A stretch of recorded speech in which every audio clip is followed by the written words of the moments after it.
everyone, and welcome to ARIRANG News. It's Friday, November 28th here in Korea, coming to you live from Seoul. I'm Laah Hyun-kyung. Brent crude oil has hit $70 per barrel. That's the lowest price seen since mid-2010. Now, this plunge follows OPEC's decision to keep its daily quota at 30 million barrels a day, despite calls from various circles to trim that target. ARIRANG's Connie Lee starts us off. Oil prices have been on the downward spiral for a while now, but they sunk even further on Thursday after OPEC decided not to cut oil production. During a 6-hour-long meeting in Vienna, the 12 members of the Organization of Petroleum Exporting Countries decided to maintain their oil output at current levels. The conference decided to maintain the production level of 30 million barrels a day, as was agreed in December 2011. After the announcement, Brent crude oil tumbled below $73 a barrel, a low not seen since May 2010. 4 years or 4 years and a half, we have a very decent price. So now price decline. That does not mean that we should really, rush and do something. The decision, led by Saudi Arabia, was reached despite a global oversupply and calls from less well-off members who favored a production cut to stem the sliding crude prices. Prices have been dropping like a stone this year, losing around 30% of their value since June in the face of rising shale oil production in the U.S. Energy experts believe OPEC's strategy is to maintain its dominance in the market in the long run. A further drop in crude oil prices will make U.S. shale oil less economical. Although Thursday's outcome didn't come as a surprise, it will hurt non-OPEC exporters like Russia, which already faces Western sanctions over its role in Ukraine. Connie Lee, ARIRANG News. Now, the falling price of oil may not be good news for non-OPEC exporters, but it is expected to bring about positive impacts to countries like Korea that rely heavily on oil imports. Experts say it could create a virtuous cycle for the Korean economy as drops in prices bring down production costs. Seoul-based Hyundai Research Institute last month forecast for every 10% drop in oil prices, Korean exports grow by nearly 1.2%. Domestic consumption would also grow by 0.7%. This, the institute says, will eventually lead to a 0.3% increase in the nation's gross domestic product. Senior officials from Korea and Japan sat down on Thursday for high-level talks in Seoul. Many issues were dealt with, but what most Koreans are curious about is whether progress was made on the issue of Japan's sexual enslavement of Korean women before and after World War II. Hwang Sung-hee has this next report. For the 5th time this year, senior officials from Korea and Japan met to discuss Tokyo's wartime sexual enslavement of Korean women. What's different about Thursday's meeting is that it came after President Park Geun-hye and Prime Minister Shinzo Abe expressed hopes for tangible progress in the high-level talks when they met on the sidelines of the APEC summit. Around 200,000 women, mostly Korean, were forced to serve the Japanese military during the Second World War, and the issue has long been a thorn in their bilateral ties. Seoul has called on Tokyo to take sincere steps to compensate the aging victims, but Japan insists the matter was legally settled through a bilateral treaty in 1965. An official at Seoul's foreign ministry declined to provide details, but noted that positive progress was made at each round of talks. Despite recent controversy over the comfort women issue, the Japanese official reiterated Tokyo's stance about upholding the so-called Kono statement. Also discussed was the planned trilateral foreign ministers meeting with China. The official expressed skepticism about the 3 top diplomats sitting down within this year, saying it would likely only happen after the December 14th elections in Japan. The two sides will meet again for a 6th meeting in Tokyo next month. Hwang Sung-hee, ARIRANG News. North Korean leader Kim Jong-un's younger sister has been appearing more and more with her brother in the country's state media in recent weeks. To go with her increased public presence, she's been granted an official title. Starting Thursday, Pyongyang's Korean Central News Agency referred to Kim Yo-jong as a deputy director of the ruling Workers' Party. Now that's a position roughly equal to vice minister. The 27-year-old was among the officials who accompanied the regime leader when he visited an animation studio in Pyongyang. She's believed to be a staunch supporter of her brother in the absence of their once powerful aunt Kim Kyung-hee, who has been missing from the public eye since the execution of her husband, Chang Song-taek. The leaders of South Korea and Hungary expressed grave concerns over North Korea's nuclear and missile development and agreed that the regime needed to disarm for the sake of peace and stability in the region.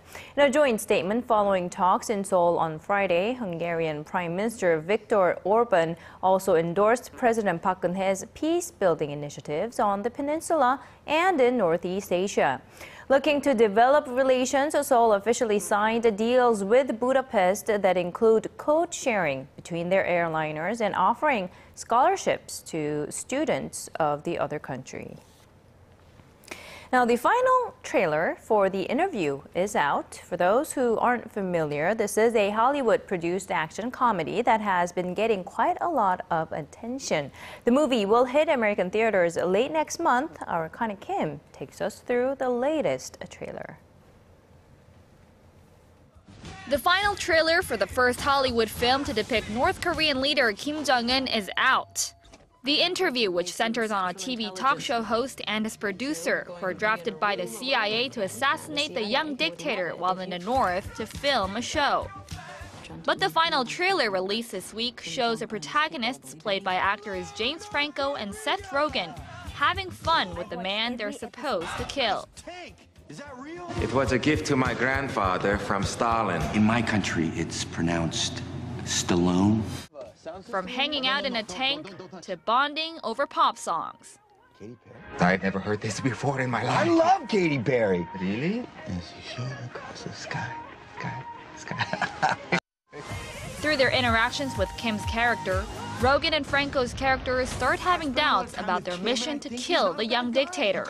The movie clearly pokes fun at North Korea's mysterious leader, but the regime isn't in on the joke. They've called it a wanton act of terror and threatened the United States of a merciless response once it's released. I have a gift for you. And perhaps bowing to the pressure, it's been reported that a scene in which Kim is assassinated in the comedy ended up on the editing room floor. Regardless, it remains to be seen how Pyongyang reacts to its leader being depicted as the butt of the joke. Connie Kim, ARIRANG News. Neither one could say it out loud.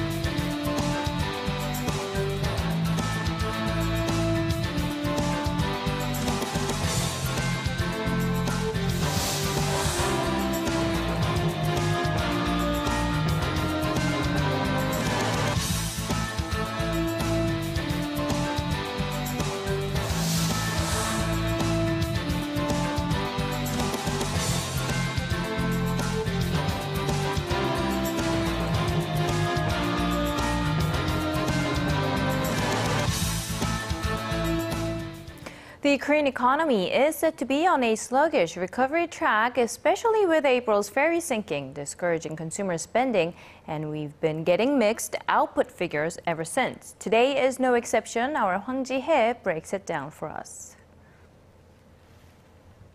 Statistics Korea says the country's output across all industries edged up 0.3% in October compared to the previous month. This marks a rebound from 2 straight months of decline in August and September. The agency says the rise was driven by the service sector, which saw output rise 0.8% last month from a month earlier. But the output inching up doesn't necessarily mean the country's recovery momentum is back on track. The finance ministry says the economy remains subdued, citing production in the mining and manufacturing sectors during this period, which fell more than 1.5%. The drop came as output in chips and electrical gadgets shrank. Korea's business sentiment also reflects the weak recovery momentum. The Bank of Korea says that the business sentiment among Korean manufacturers reached 75 in November, up from 72 a month ago. Despite the rise, the reading is still well below the benchmark 100, which means pessimists outnumber optimists. The central bank also adds that it's too early to say that business sentiment is improving as the index has fluctuated over the past 4 months.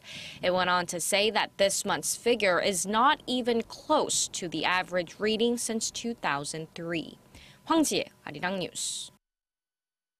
For the first time ever, credit card payments by foreign visitors has surpassed the amount charged by Koreans overseas. The Bank of Korea says foreigners put $3.3 billion on their credit cards in the country in the third quarter, outpacing the $3.2 billion that Koreans spent overseas. Both amounts are record highs, but the amount spent by foreigners in Korea grew at a faster rate, thanks in part to a soaring number of Chinese tourists.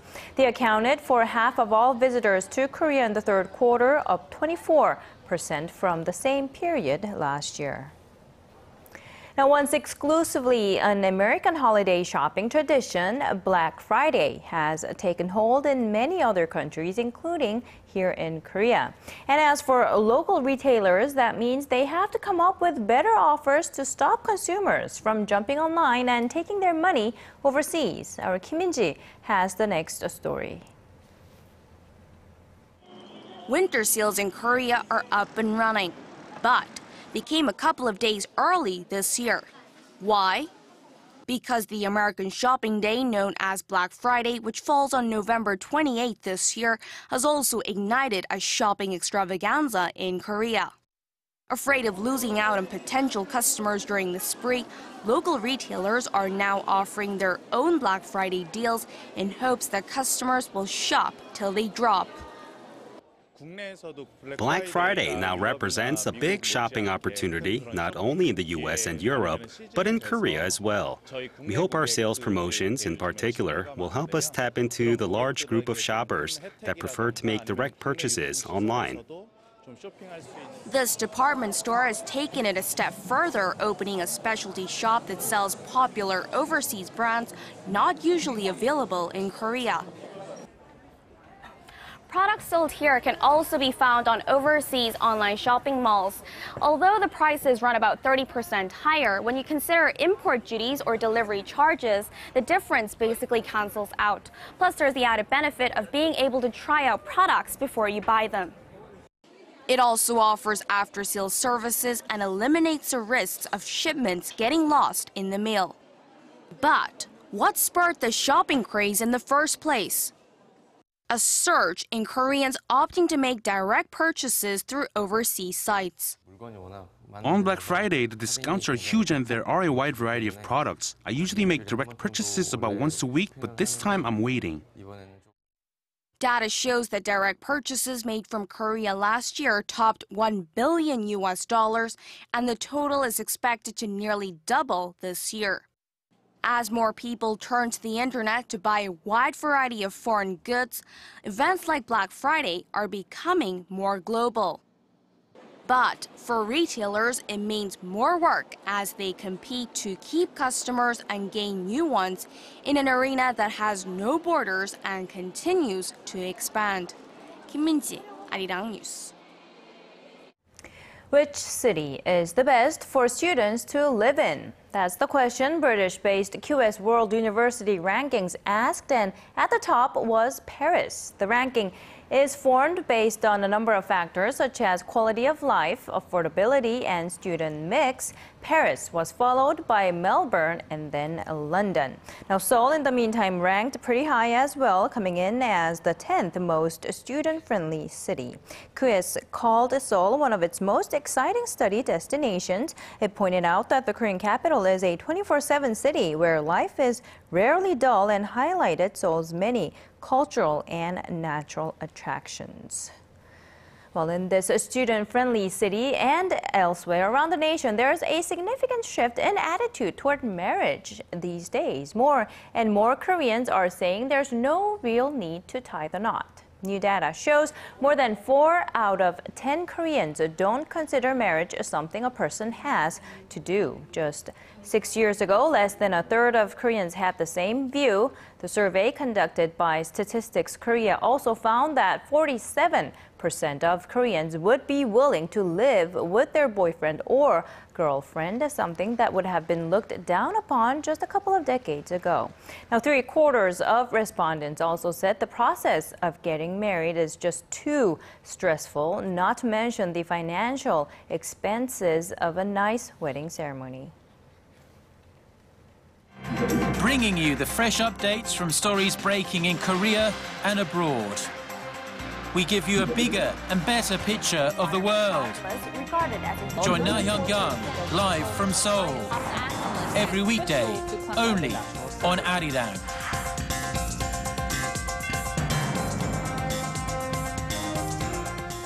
Mexican President Enrique Pena Nieto has been under mounting criticism for the disappearance of 43 college students back in September.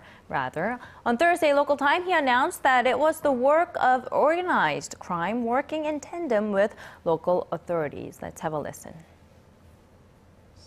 Iguala's tragedy, combined with unacceptable conditions of institutional weaknesses that we cannot ignore. A criminal group which controlled the territory of various municipalities. Municipal authorities were part of the very structure of the criminal organization. Municipal police were in reality criminals.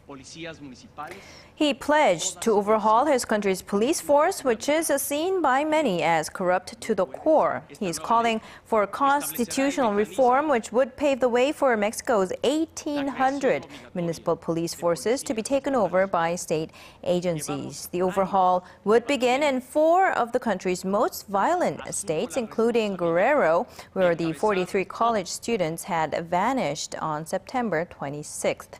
Hours before the announcement, 11 partially burned bodies were found an hour's drive from where the students went missing. It is unclear yet whether the 2 incidents are related. Protests and unrest sparked by the Michael Brown case have been put to at least a temporary pause with the Thanksgiving holiday in the U.S. In Ferguson, police said only 2 people were arrested Wednesday night. Instead, residents gathered for turkey giveaways and church services where a pastor consoled the heartbroken Midwestern community and prayed for the families of Michael Brown and Officer Darren Wilson. Now, this as another fatal police shooting came to light. Police in Cleveland released a security video on request of a family that showed Sunday's events leading up to a 12-year-old African-American boy being shot by police officers. A 911 dispatcher apparently had not relayed the caller's report that he did not believe the boy was waving a real gun. When you listen to it for the first time, it might come across as just a mix of loud and weird noises, but that loud music has now been inscribed on UNESCO's list of intangible heritage. Nongak is what I'm talking about. It's a traditional Korean farm music with a rich and prestigious history. Kim Ji-yeon tells us more about that music. A rush of adrenaline, and then comes a calmness one feels when encountering Nongak, a traditional Korean music from the early 1900s. Coined as farm music, Nongak was chanted by farmers while working long, back-breaking hours in the field to help them overcome the difficulty of agricultural life. The music is enjoyed today by many Koreans for its upbeat rhythm and performance, and now it's officially recognized by UNESCO as one of the world's intangible cultural heritage. Nongak is Korea's 17th item on the UNESCO list, alongside the country's folk song ARIRANG and the making and sharing of kimchi known as kimjang. Nongak is a creative art form. The performers and the audience are united as they're invited to join along in the performance's rhythmic changes. The recognition of Nongak as a UNESCO cultural heritage is expected to become a catalyst in the move to preserve the art form, to pass it down to generations. This will be a great motivation to come up with creative and systematic ways to preserve and develop our rich cultural asset. Also added to the UNESCO list this year is North Korea's version of the folk song ARIRANG, alongside South Korea's version of the song, which was added back in 2012. Kim Jeon, ARIRANG News. There are a number of film festivals now underway in Korea. Today, our Park Ji-won talks about one with a long history and another which is making its highly anticipated debut this year. 10 representative films from 10 members of the Association of Southeast Asian Nations, or ASEAN, will be screened for 8 days through next Thursday. It's the first film festival in Korea that focuses solely on films from the 10 Southeast Asian countries, which include Thailand, Vietnam, and Cambodia. Directors and film professionals from the participating countries will visit Korea to hold talks with local audiences after their films are shown. The festival was organized by the ASEAN Korea Center in celebration of the 2-day Korea-ASEAN Summit scheduled for early December in Busan. The culture ministries from each of the 10 ASEAN members have recommended one representative film from their countries. They range from documentaries and dramas to action and romance. The films have a good mix of popular appeal and artistic value. Organizers hope the film festival offers a window for Koreans to see the lives of people living in ASEAN countries. Elsewhere in Seoul, another festival, the nation's largest, dedicated to independent films, gets underway Thursday. The Seoul Independent Film Festival is marking its 40th anniversary this year.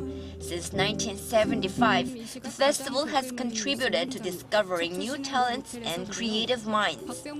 This year's will screen 125 films, both from inside and outside of Korea, over a 9-day period. 46 of them, 11 full-length films and 35 short films, will be in competition for various awards. Park Ji-won, ARIRANG News. And now on to a story that talks about a future that I personally hope will never come. More and more reports are coming out that we might see foods made with insects on our dinner tables in the near future, and it's not limited to Korea.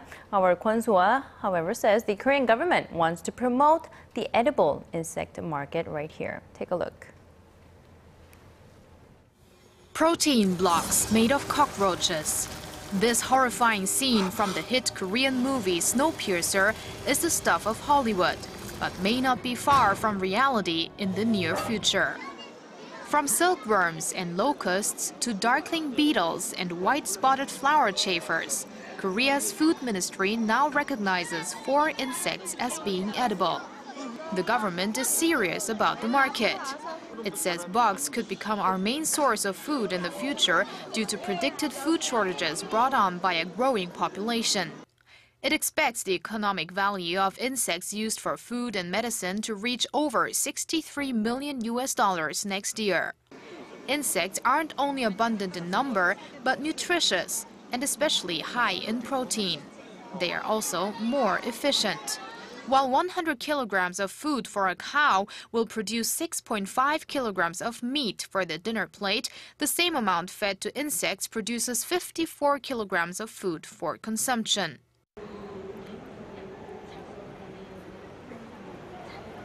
The real question is, will people really want to eat these insects on a daily basis? Bug burgers like this one might be the answer to making the thought a little more appetizing. This is made of insects? I didn't know that. It tastes good. At this exhibition, where insect dishes are on display and available for tasting, experts say it's important to change people's perception of insects from yucky to yummy. But it's not the only challenge. Insects contain toxins, and it hasn't been closely examined yet if they are harmful to humans. Korea's Ministry of Food and Drug Safety is very strict with inspections. A sterilizing process to make them safe, meaning more production facilities are needed.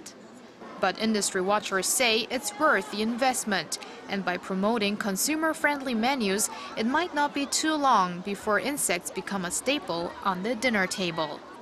Kwon So-ah, ARIRANG News.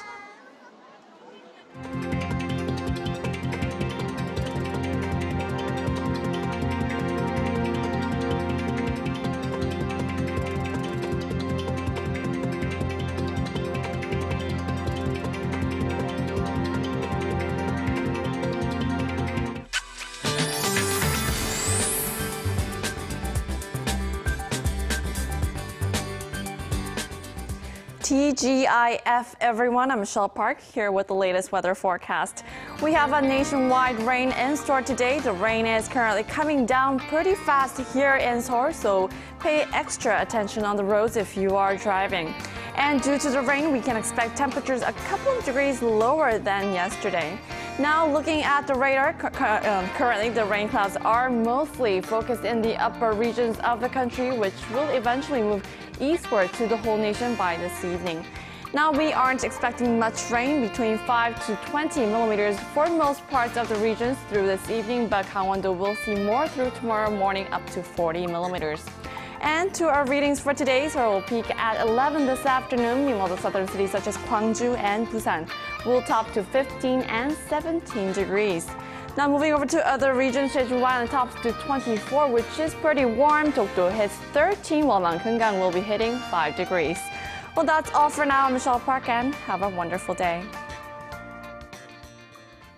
And that's a wrap from us at this hour. We'll be back with more updates at 6 p.m. Korea time. Bye-bye for now.